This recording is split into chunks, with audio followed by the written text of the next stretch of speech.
Seja bem-vindo a mais uma edição do Botequim Virtual. Informação na dose certa.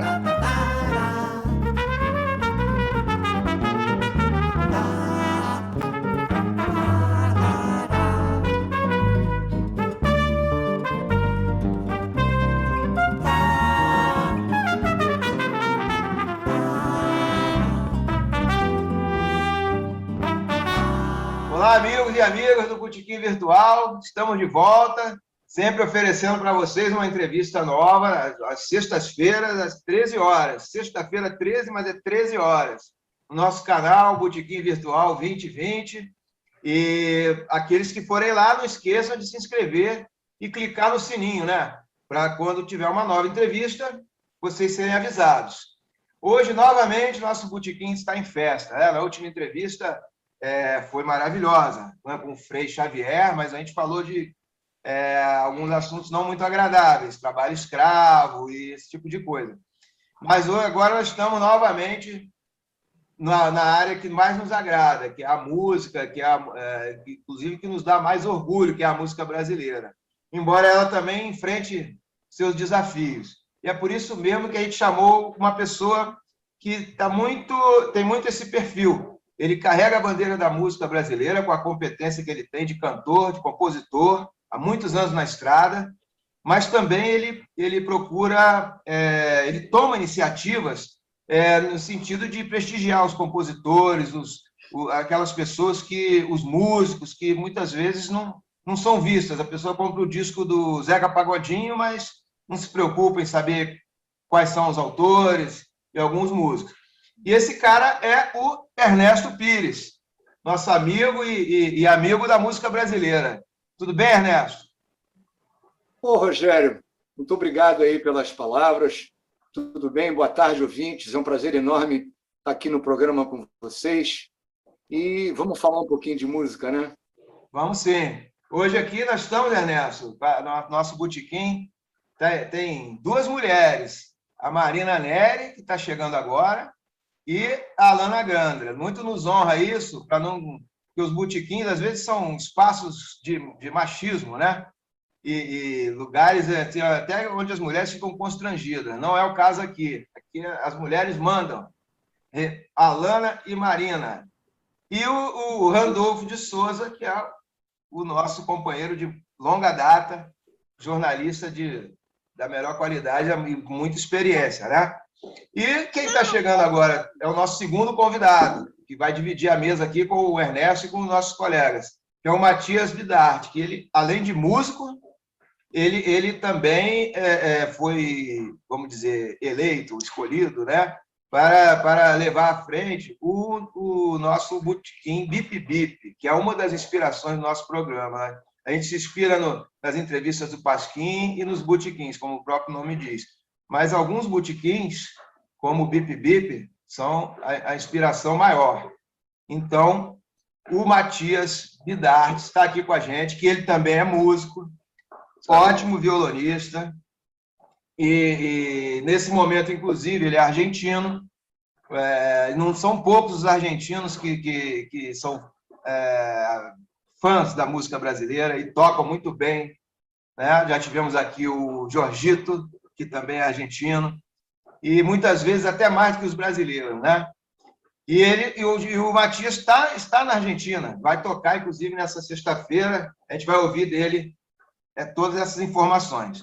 Mas vamos começar com o Ernesto, que chegou primeiro, já pediu a cervejinha lá, o garçom já está trazendo, e de cara eu vou dizer para o Ernesto, perguntar para o Ernesto dessa nova iniciativa que ele está tendo, que é o Curtiço do Ernesto. É um programa que ele está transmitido pela fanpage dele no Facebook. E dá mais detalhes para a gente, Ernesto, sobre o seu programa. Sim, Rogério, eu acho que você já acompanha aí a minha empreitada durante essa pandemia, né?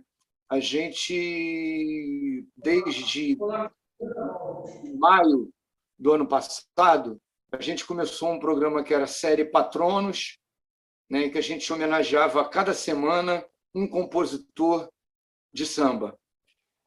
E aí O que acontece é que eu sou portador de necessidade específica visual, né, e estava bastante difícil para mim, muito sacrificante, porque a cada semana você tinha que ter um roteiro diferente, um convidado diferente. Então, basicamente, eu estava fazendo só isso, né? E eu tenho o meu lado de compositor, tem a questão da minha família também, que eu tenho um filho de 7 anos, então a gente mudou um pouco o perfil do programa, ficamos há uns 2 meses fora do ar, e agora a gente voltou com o Cortiço do Ernesto. O Cortiço do Ernesto é como se fosse uma revista, né? Para aqueles que não sabem, é inspirado no teatro de revista. O teatro de revista você tinha quadros, né, da atualidade. No nosso caso, não. A gente tem quadros que são inspirados, um quadro dos compositores, um quadro de cantores, um quadro de instrumentistas e um quadro da história da música brasileira. Então, são quadros temáticos e não quadros da atualidade. O programa, inicialmente, teria uma periodicidade quinzenal. Nós fizemos o primeiro no dia 13 agora de setembro, estreamos no dia 13 de setembro. O segundo vai ser quinzenal, vai ser no dia 27 de setembro, que é na próxima segunda-feira, né, às 20h30, pela minha fanpage do Facebook, né, que até também facilita a história de eu poder conversar com o pessoal, porque o outro era no Instagram, e eu, como não consigo enxergar o chat, não tinha interação nenhuma, né? Nesse, as pessoas podem perguntar, e se eu não conseguir responder na hora, as perguntas ficam lá na barra de rolagem e tal. Então, fica mais interativo, digamos assim, o programa. Estou pensando aqui na história de não ser quinzenal, mas de ser mensal, porque eu não tinha avaliado ainda a quantidade de trabalho que para fazer um vídeo, né? Que você tem só uma pesquisa musical, ela é mais fácil de ser feita, mas quando tem uma pesquisa que, além da música, você tem também a imagem, né, fica uma coisa mais difícil ainda. E fora a edição também, que eu não sou especialista nisso, então tive que aprender a mexer num monte de programas, né, em programas de transmissão e etc. e tal. Então, ele deve ser de periodicidade mensal. Mas o próximo, vocês podem acompanhar, vai ser na segunda-feira, dia 27 de setembro, na minha fanpage do Facebook, que é facebook.com/Ernesto Pires Samba.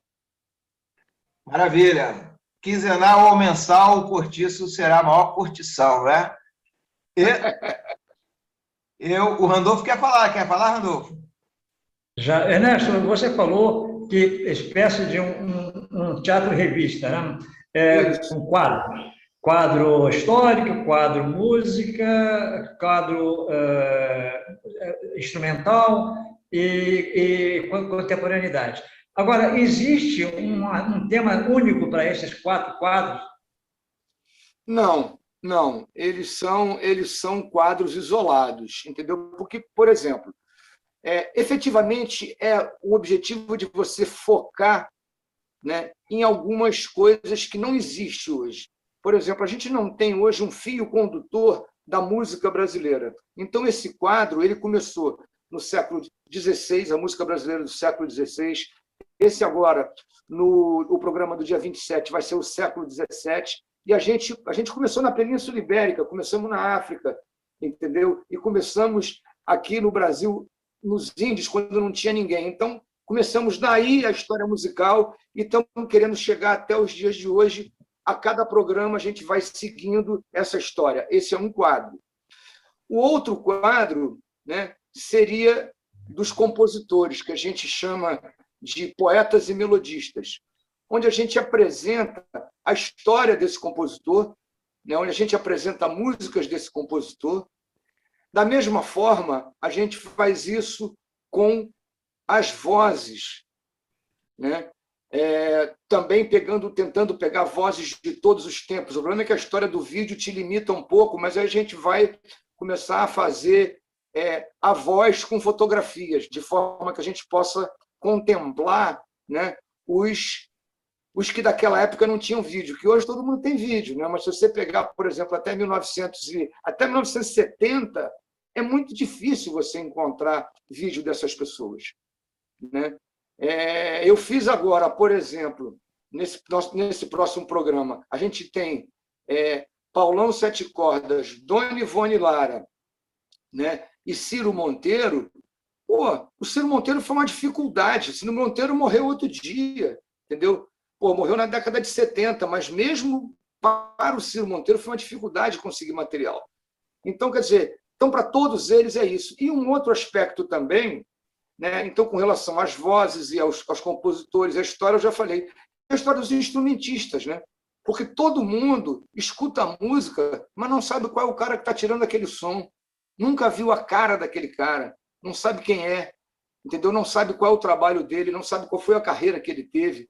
Tá? Quando você fala de Pixinguinha, né, você é uma coisa mais fácil. Mas quando você fala, por exemplo, do Paulão Sete Cordas, que é o cara que vai ser enfocado no próximo programa, o Paulão Sete Cordas, ele é diretor musical do Zeca Pagodinho desde o início da carreira dele, entendeu? E ninguém tem essa história. Tem um duo de violões maravilhoso com o filho, né? Então, quer dizer, todas essas coisas não são vistas. Então, os quadros, eles têm uma história, eles têm um fio condutor, mas dentro de cada um dos seus próprios quadros, e não um fio condutor do programa inteiro. Ficou claro? Sim, sim. Marina, minha querida, olha só, primeiro eu queria aprender contigo como é que põe essa mãozinha. Olha que beleza. Ela quer perguntar, eu tenho aqueles outros programas, é fácil você encontrar essa mãozinha. Agora, no Zoom eu não sei. Depois eu vou... Em Reactions. Hã? Como? Aqui no menu tem chat, né? E Reactions. Ah, já vi. Maravilha. Então manda brasa. Pergunte aí para o nosso queridão aí que estamos ouvindo. Então, eu queria que você fizesse um paralelo. Eu vi que já tocou com a Dona Ivone Lara, Nelson Sargento. Um paralelo... minha cachorra está aqui. Queria que você fizesse um paralelo entre essa geração da Dona Ivone Lara e Nelson Sargento e a geração atual. Você consegue me dizer quais são as peculiaridades de hoje em dia? Eu acho que a peculiaridade de hoje em dia ela pega muito mais pelo que está se tocando na rádio, por exemplo, né? Eu acho que esse é um ponto assim completamente diferente, né? Se a gente pegar até a década de 70, né, você tinha uma rádio em que você tocava muita música brasileira, né? Essa música brasileira de qualidade, que a gente está falando de samba, mas não era exclusivamente de samba, né? Percorria todos os gêneros musicais. E o samba você tinha Martinho, você tinha Paulinho, depois você tinha João Nogueira, que começou a brigar quando já começou a entrar a música internacional na década de 70.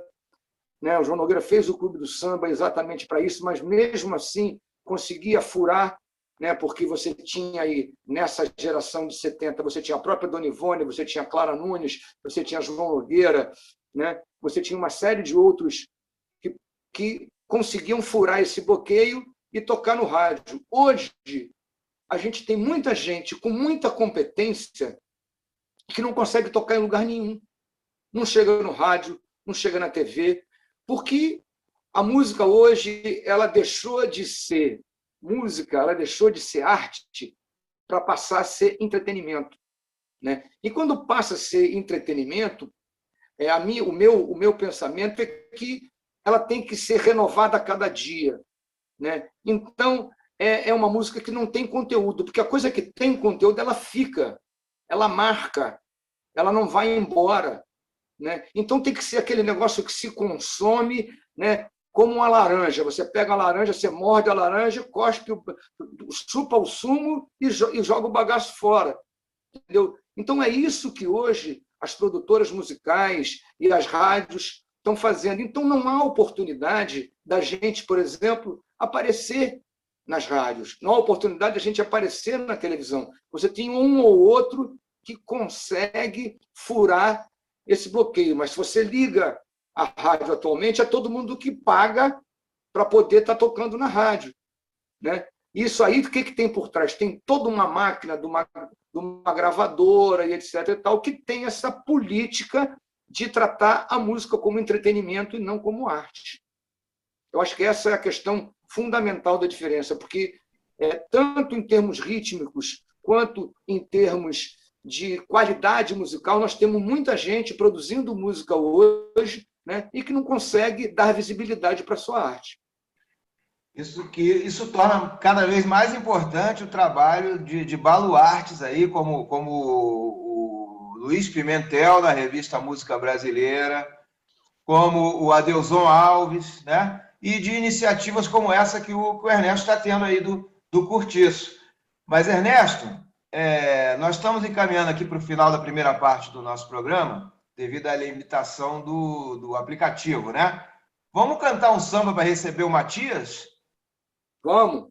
Eu vou cantar um samba, então, Rogério, que eu fiz com... Você falou tanto do Luiz Pimentel, que eu fiz com o Luiz Pimentel em homenagem ao Alfredinho, né? Um samba, depois que ele morreu, a gente fez um samba em homenagem a ele, que chama-se, obviamente, Alfredo.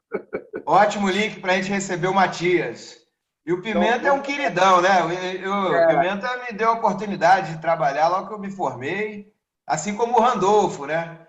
Vou falar rapidinho isso aqui. Eu cheguei no jornal, o dono do jornal chegou e falou assim: você sabe falar inglês? Não. Você tem experiência? Não. Aí olhou para o Randolfo e falou assim: contrato ele ou não? Aí o Randolfo falou: contrata. Vai lá, Ernesto.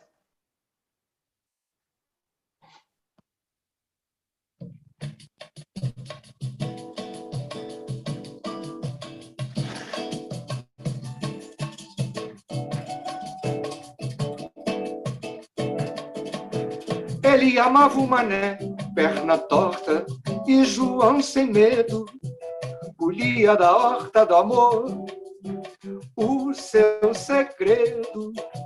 Uma estrela na testa, outra à esquerda do peito.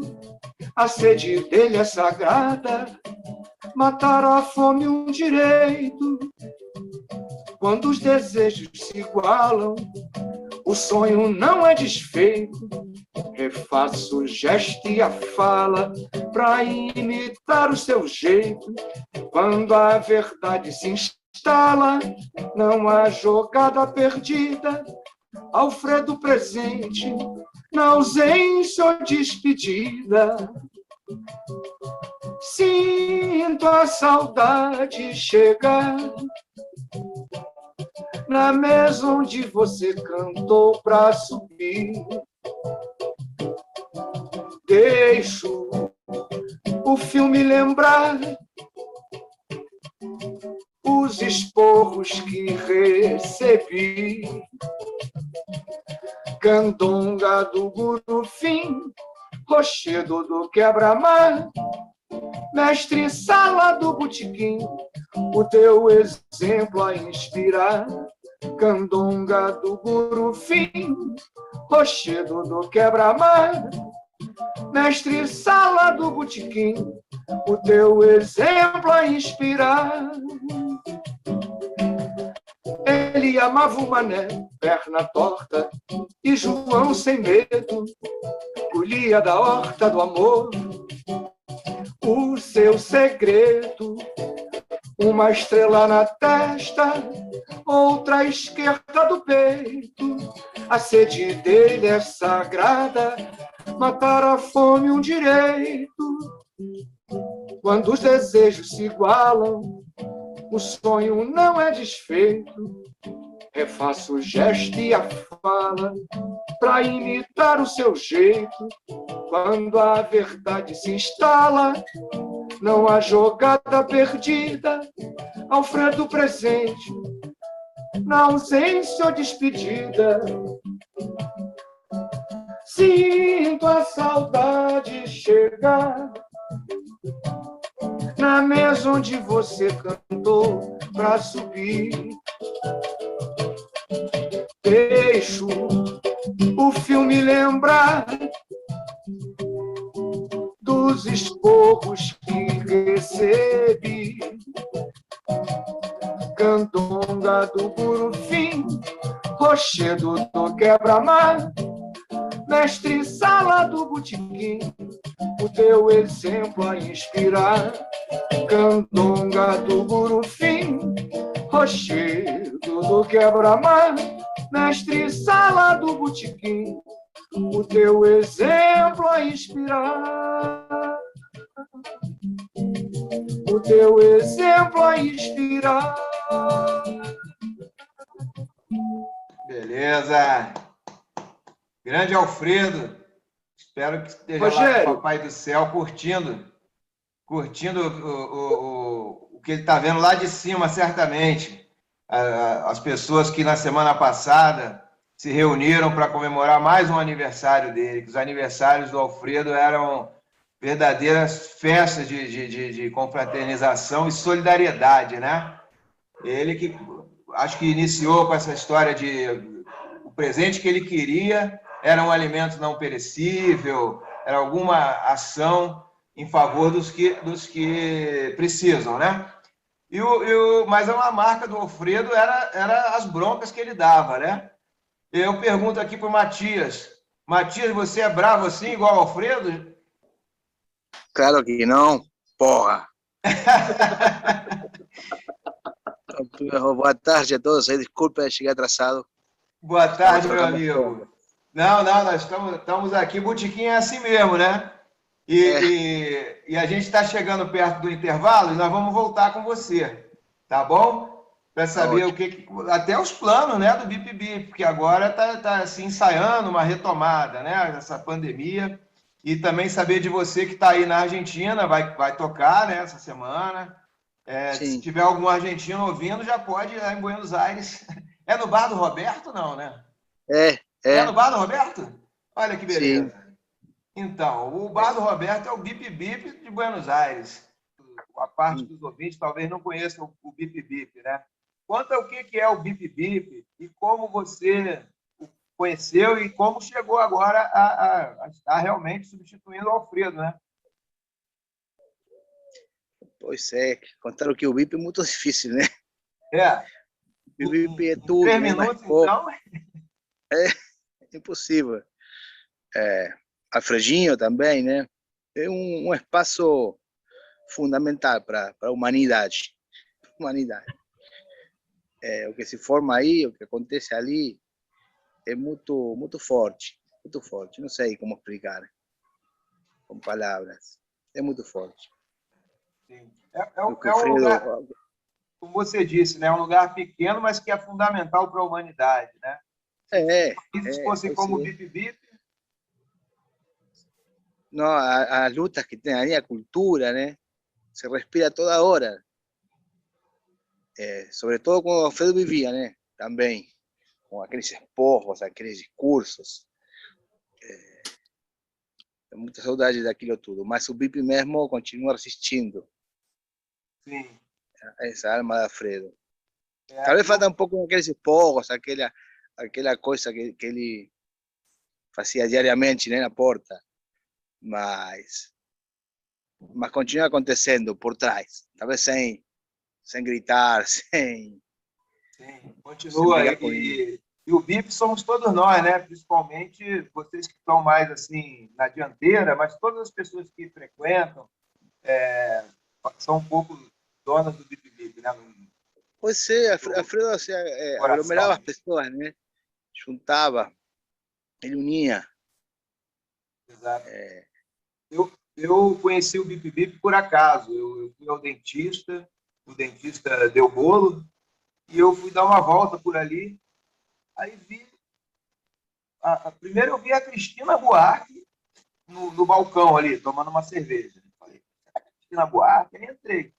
Quando entrei, tinha discos da velha guarda da Portela, inclusive um LP clássico da velha guarda, que foi produzido pelo Tanaka, né, um japonês, mas que tinha lá um apoio do meu amigo de infância, Ilan Gorim. E eu falei, nossa, coisa é essa? Porque eu fui criado em Copacabana e não sabia o que era samba direito. Eu não tocava na rádio. E meus colegas, mesmo sendo da escola pública, eles gostavam de música americana, discoteca e tal, porque era uma pressão muito forte. Então, daquele dia em diante, eu nunca mais parei de ir ao bico. Principalmente porque eu pedi uma cerveja e o Alfredo falou, vai lá buscar. Não tinha garçom. Mas que coisa incrível. Então, nunca mais parei de ir, né?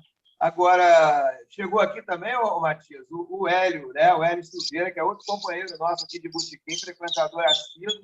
O Hélio é economista do BNDES, aposentado, e ele a gente às vezes escreve umas coisas aí, justamente olhando para o futuro.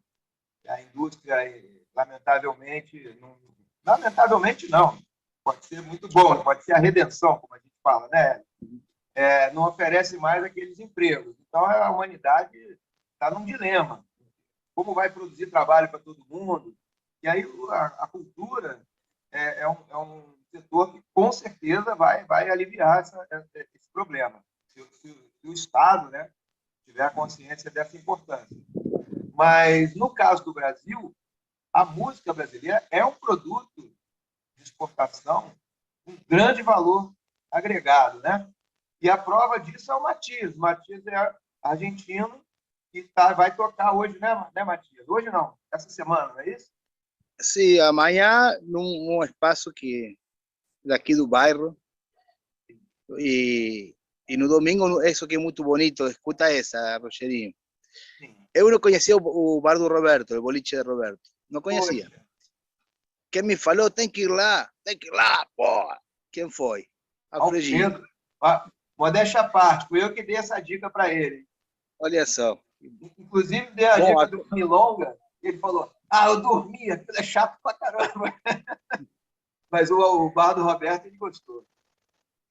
Depois tive a sorte de ir com ele no bar, na outra viagem que fizemos para cá. E agora me convocam para isso. Olha também a coincidência. Um cara de Chubut, que é outro estado na Patagônia, que conheci no bar, no BIP, me chama para participar de um evento solidário em Buenos Aires, num bar. Aí topei, não sabia, né? Falei, vou, sei lá, um evento solidário. E quando me fala o endereço, era o boliche de Roberto. Olha, coincidência. Eu não acredito em coincidências. Eu acho que existe uma sincronicidade. E a primeira vez, olha a coincidência, a primeira vez que eu ouvi essa palavra sincronicidade foi a Claudinha, a companheira do Ernesto, que me apresentou essa palavra. E eu vivo falando sobre isso com o Hélio, né? Mas, enfim, o bar do Roberto é o bip-bip de Buenos Aires, né? E, o Matias, você está com o violão aí perto? Estou, mas assim, troquei as cordas agora. Agora. Ernesto sabe o que é isso, né? Sim. Bom, então eu vou fazer o seguinte, a Alana quer fazer uma pergunta para o Ernesto, a gente fica nesse ping-pong. Vai, Alana. Deixa que eu vou tentar afinar aqui. Ernesto, você nasceu no Rio, morou em Brasília, morou em São Paulo, morou em Minas. O que essas andanças todas contribuíram para as tuas composições? Eu acho que eu sempre observei muito e sempre vivi muito o povo de cada um desses locais. Né? Então, se você pegar, por exemplo, eu tenho um disco com o Sérgio Fonseca, um disco não, né? Eu sou do tempo do disco, então a gente acaba falando do disco, mas é um CD com o Sérgio Fonseca, que é um grande compositor, né? Que a gente resolveu fazer um passeio pelo Brasil. Né? Exatamente, né? E daí eu consegui beber dessa fonte toda, né? Não só do que existe agora, como o que existe no passado. Então, nesse trabalho, nós temos, por exemplo, samba de roda, que é da Bahia, nós temos um samba meio paulistado, nós temos frevo, que é de Pernambuco, nós temos os antepassados Lundu e Machixe, do Rio de Janeiro. Temos do interior do Rio, entre o Rio e São Paulo, né, o jongo, que era das fazendas de plantação de café. Então, quer dizer, só esse exemplo aí eu acho que já dá para ilustrar um pouco, né? Eu tenho, por exemplo, um samba que se chama Bexiga, né? Bexiga é um bairro de São Paulo, né, muito interessante, é um bairro perto do centro de São Paulo, onde houve uma miscigenação inicial de brancos e negros, né, onde tem a escola de samba, e os brancos eram italianos. Então, é uma mistura assim, bem singular, né, porque os dois gostam de falar alto, os dois gostam de gesticular, e onde tem a escola de samba Vai-Vai, e onde tem a Rua 13 de Maio ali, a Rua Santo Antônio, onde tem uma cantina italiana do lado da outra. Então, quer dizer, uma misturada danada. E recentemente que eu estou falando a coisa de 20, 30 anos, né, quando começou os nordestinos a virem, também deram muitos nordestinos lá, e alguns bares também com comida exclusiva nordestina. Então, quer dizer, essa misturada toda, entendeu, acaba fazendo com que interfira no trabalho, né? Porque o trabalho é o que a gente ouve, o que a gente participa, né? Ele é fruto disso, né? Do meio que a gente vive. Perfeito. Eu estive lá na Vai-Vai, nesses restaurantes aí, com meu querido parceiro que já se foi, Marito Correia, mas foi embora muito cedo. Mas, enfim, Hélio, é contigo. Ernesto, isso tudo que você falou aí só me emociona, porque exatamente essa é a nossa tese. Hoje a gente vai para a barbárie ou para a redenção. E a redenção, você considera a riqueza imaterial, não é só a material, né? E o mundo está se transformando tudo em digital, é tudo imaterial mesmo, né? E dentro disso, toda essa riqueza que você falou de jongo, samba, tudo isso é uma riqueza que o Brasil ainda não exportou, mas vai exportar. E eu não estou pensando no sentido econômico disso, não. Eu estou querendo garantir renda para todo mundo que trabalha nessa área, nesse ofício. Eu digo, o trabalho vai acabar, mas o ofício não. O ofício e arte não. É por aí. O que eu ia dizer também, aproveitar, me dá um pontinho aí, eu queria fazer um comentário aí com o que você falou. Tem uma frase que eu não sei exatamente de quem é, que é muito pior do que isso, que diz que o Brasil não conhece o Brasil. Ou seja, se você sair por aí... Maurício Tapajós e Aldir Blanc. Para perguntar para 90% dos brasileiros, né, se ele conhece o jongo, ele vai dizer que não conhece. Se ele conhece machixe, ele vai dizer que não conhece. Se ele conhece lungu, ele vai dizer que não conhece. Entendeu? E se pegar nas gerações mais novas agora, nem o frevo ele sabe o que é. Aí, por exemplo, o nego fala de forró, aí bota tudo dentro do forró.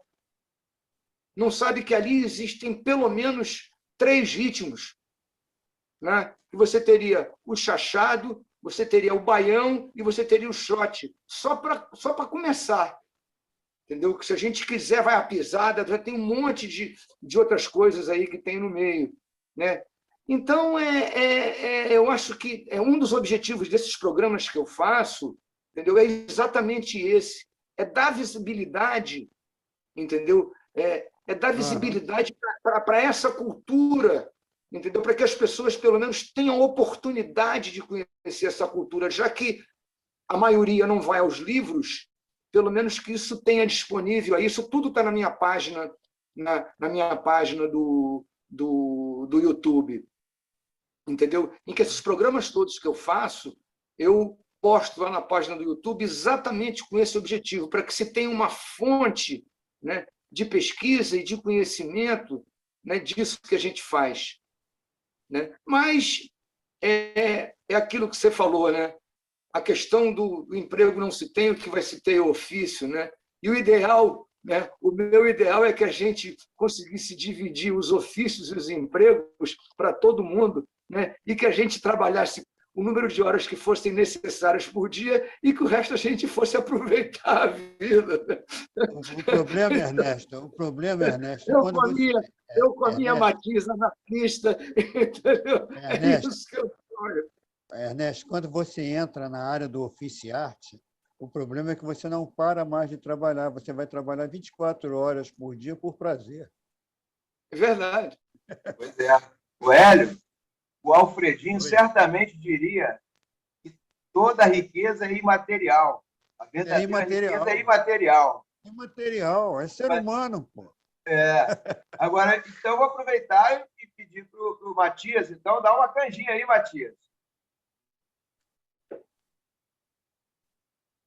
Pois é, desculpa, é que ausentei que tocava a campainha lá na frente, não tinha ninguém para abrir a porta. Aqui é um botiquim. Rogério, a corda é nova, o violão dele não vai afinar. O violão dele não vai afinar.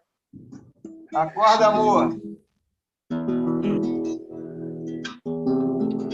Eu vou tocar uma de um compositor argentino. Beleza. O nome da música é Vento que Vai. E aqui está ventando pra caramba, então me lembrei disso. Maravilha.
Beleza, hein?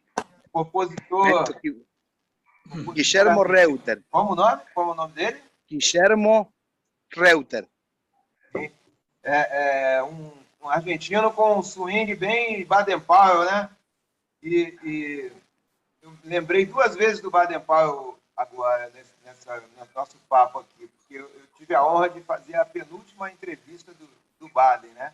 Eu fiz para a revista Música Brasileira, mas ela ganhou asa, foi parar até no caderno dele. Acho que é porque logo em seguida o Baden Powell faleceu, né? Mas o Ernesto comentou sobre a música comercial e o Baden falou naquela entrevista que a música comercial é como sorvete. O Ernesto citou um outro exemplo, mas é parecido, né? É uma música que derrete, mas a música que o Baden fazia está presente até hoje, influenciando até fora do Brasil, né? E lembrei aqui também, o Ernesto falou vários ritmos ligados ao frevo, ao forró, principalmente.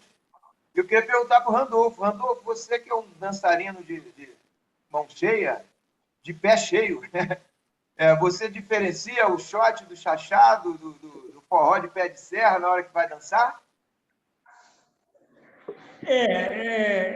Realmente, hoje em dia, o forró já não é mais... Ele é muito mais acrobático do que dança. Porque o forró é uma música... os caras fazem ginástica, jogam lá para o alto, faz aquela coisa toda, é meio complicado. Eu vou lembrar do Ernesto com relação à música popular brasileira. Hoje o espetáculo, como ele disse, é mais divertimento do que música. Você bota 50 pessoas num palco, pulando, e um cara cantando, você não está prestando atenção nem o que o cara está cantando. Você está vendo aqueles caras dançando, fazendo aquela coisa toda. E com relação à questão instrumental, isso é uma coisa séria. Lá no passado, se dava mais valor ao músico instrumental. Você tinha Jacó do Bandolim, Valdir Azevedo, você tinha Mão de Vaca, você tinha uma porção de canhoto. Então, hoje, isso deve ser visto com mais atenção. E a última pergunta que eu queria fazer para os dois. No caso do Ernesto, pelo que ele sabe de música, ele está para fazer uma sinfonia. De todos os... já passou na cabeça dele, nos espetáculos dele, de fazer uma sinfonia musical com as músicas, com as nossas músicas brasileiras. E, no caso do nosso grande companheiro da Argentina, me causa surpresa ver um argentino violonista, porque sempre a gente vê bandoneon. Meus parabéns, ele é um excelente violinista, como você falou, na linha do Baden Powell, e queria saber dele, como é que a música popular brasileira está sendo vista nesse momento na Argentina? Primeiro para mim?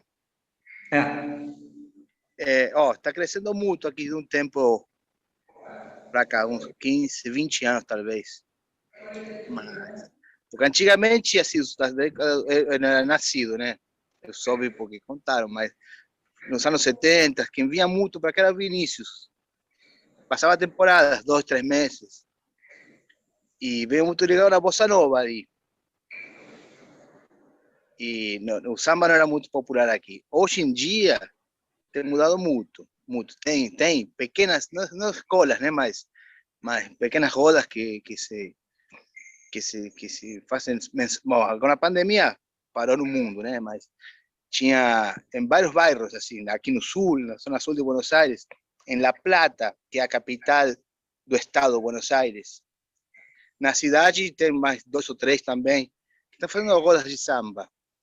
Por exemplo, agora também chegou a escola portátil aí do Rio.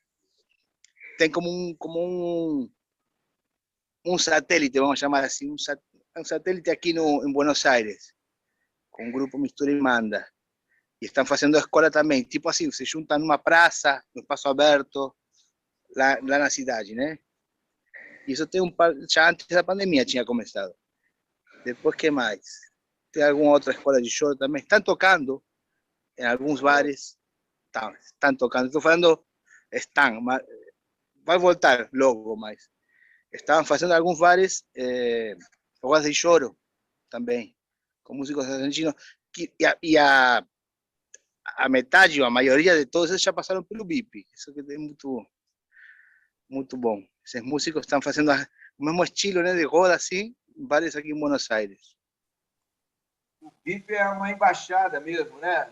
Uma coisa que tem pessoal de Portugal também, né?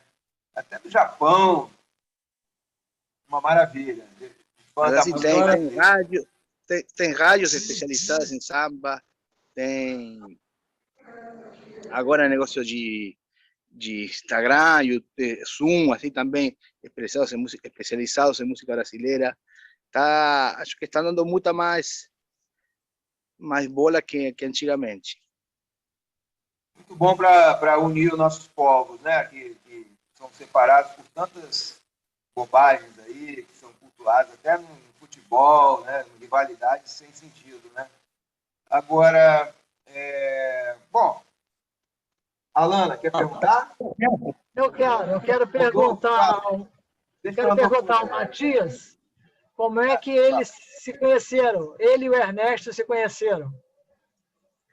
Era no BIP, né? Eu conheci o BIP mais ou menos assim como o Rogerinho. Eu fui por acaso, eu tinha viajado várias vezes. Viajei para o Rio, mas não conheci o BIP. Fiquei 3 semanas lá e não conhecia. Aí voltei mais uma semana também não. Um ano depois voltei 2 vezes, não. Quando fui para morar, uma semana depois que eu cheguei para ficar, conheci o BIP. E nunca mais saí. Na hora certa, né? Tudo acontecendo na hora certa. Mas Randolfo, você ia perguntar para alguém? Era, Ernesto, saber dele, com essa questão do instrumental, se dentro dos programas que ele está idealizando, já passou pela cabeça dele de fazer uma grande sinfonia, reunindo todas as temáticas da música brasileira.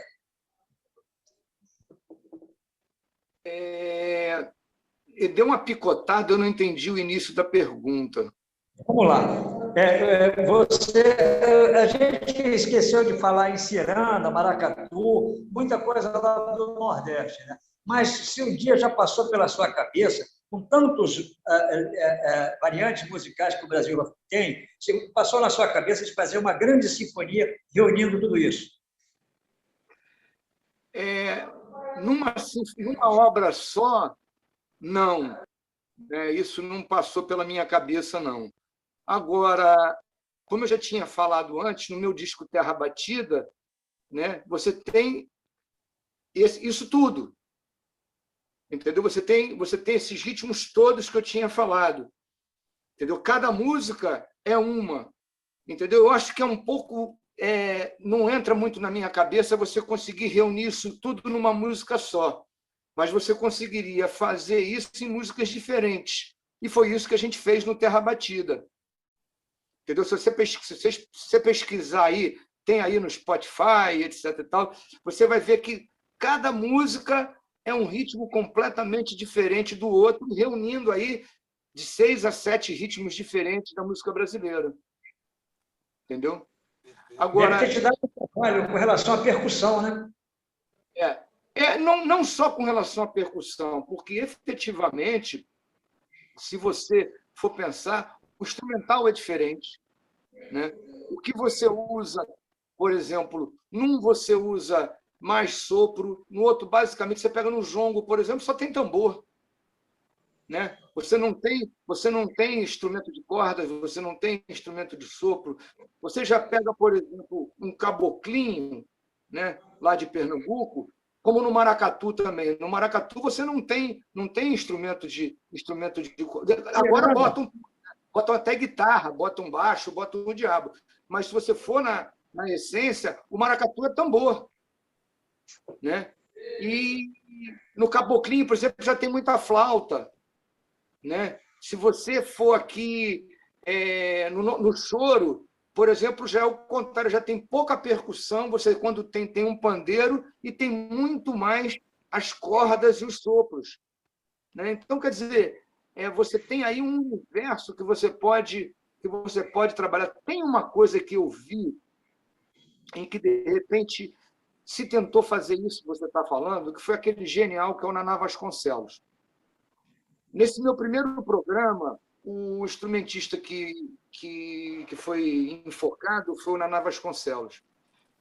E o Naná, ele viveu, basicamente, aquilo que a gente estava falando, ninguém conhecia o Naná no Brasil, né? Ele viveu 30 anos, era considerado um dos maiores percussionistas do mundo, viveu 30 anos fora do Brasil.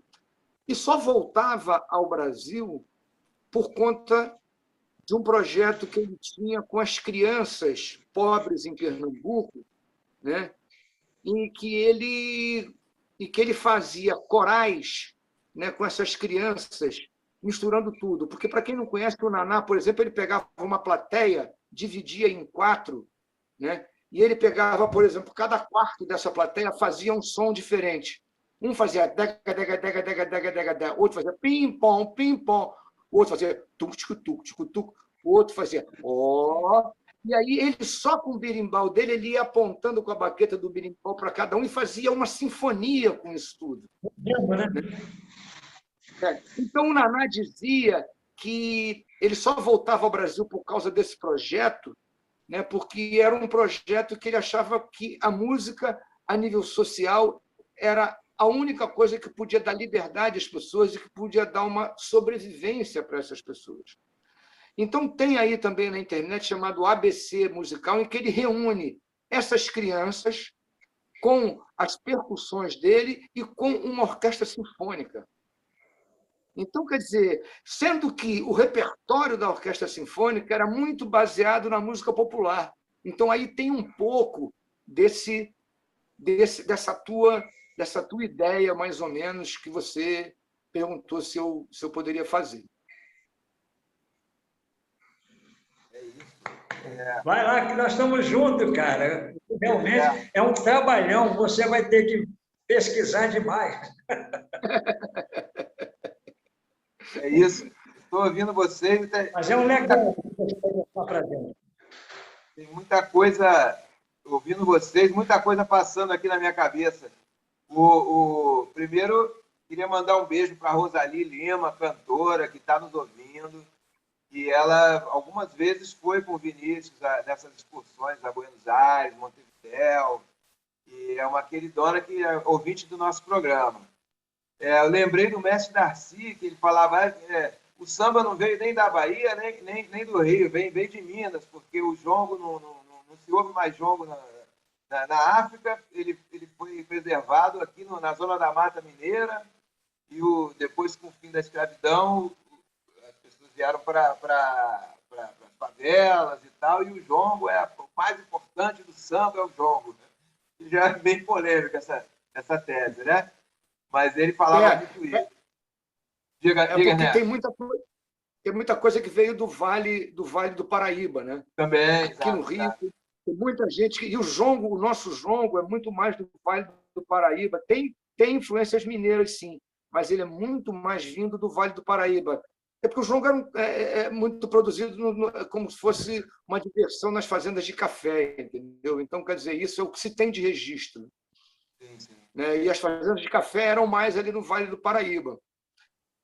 Sim, com certeza. Agora, lembrei também que...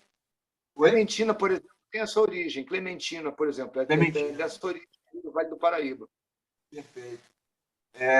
Eu lembrei também que o nosso Robertinho Silva, né, o baterista fantástico, acompanhou o Milton Nascimento por muitos anos, está lançando a biografia, né, um livro. Eu já li, estou fascinado, mas a história do Robertinho é muito interessante, que ele, na época, Realengo era bem rural, né, quando ele começou. Então, ele ouvia lá os sons dos terreiros, ele ouvia aquilo, depois veio a influência do samba, e ele se tornou um baterista muito influenciado pelo samba e pelo jazz. Aí depois, quando descobriu Minas, ele passou a fazer uma pesquisa dos tambores, o Randolfo falou também dos tambores, né? E a riqueza rítmica do Brasil é uma coisa, acho que comparável, talvez, aos Estados Unidos, a região ali do Caribe, né? Mas é uma riqueza enorme. Mas, meus amigos, a gente está se encaminhando para o final do nosso programa. Eu queria aproveitar, o nosso slogan aqui é Botequim Virtual, informação na dose certa. Mas hoje, em homenagem ao Alfredo, ao Bip Bip, aos nossos convidados, eu queria substituir o nosso slogan pelo Botequim Virtual, um bar a serviço da amizade, que é o slogan do Bip Bip, né? E é a mais pura verdade. Vou contar uma outra coisa particular aqui, abrir para vocês, que tem a ver com né, o programa de hoje. Eu comentei com o meu irmão Alfredo, que o meu irmão Leonardo precisava de um médico e tal, e aqui no Brasil era muito difícil e tal. Em pouco tempo, ele arranjou um médico cubano que poderia receber o meu irmão e falou com o Nelson Rodrigues, que é outro queridão aí que está agora ainda vivendo, mas teve um AVC, né? Está com muito precário o dia a dia do Nelson, né? E foi também um dos que participaram desse movimento de revitalização dos blocos, que tem tudo a ver. O Bip tinha um bloco, mas aí ficou muito grande e o Alfredo resolveu dar um tempo. Mas o Bip tinha um rancho, né?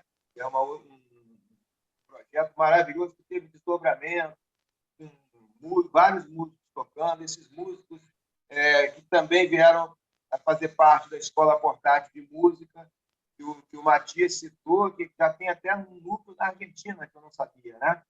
Então, a gente vai chegando no final do programa, eu vou pedir para o Matias dar uma despedida dele para encerrar o nosso programa, tá bom? Vou ter mais uma música curtinha. Oba!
Esta foi mais uma edição do Botequim Virtual.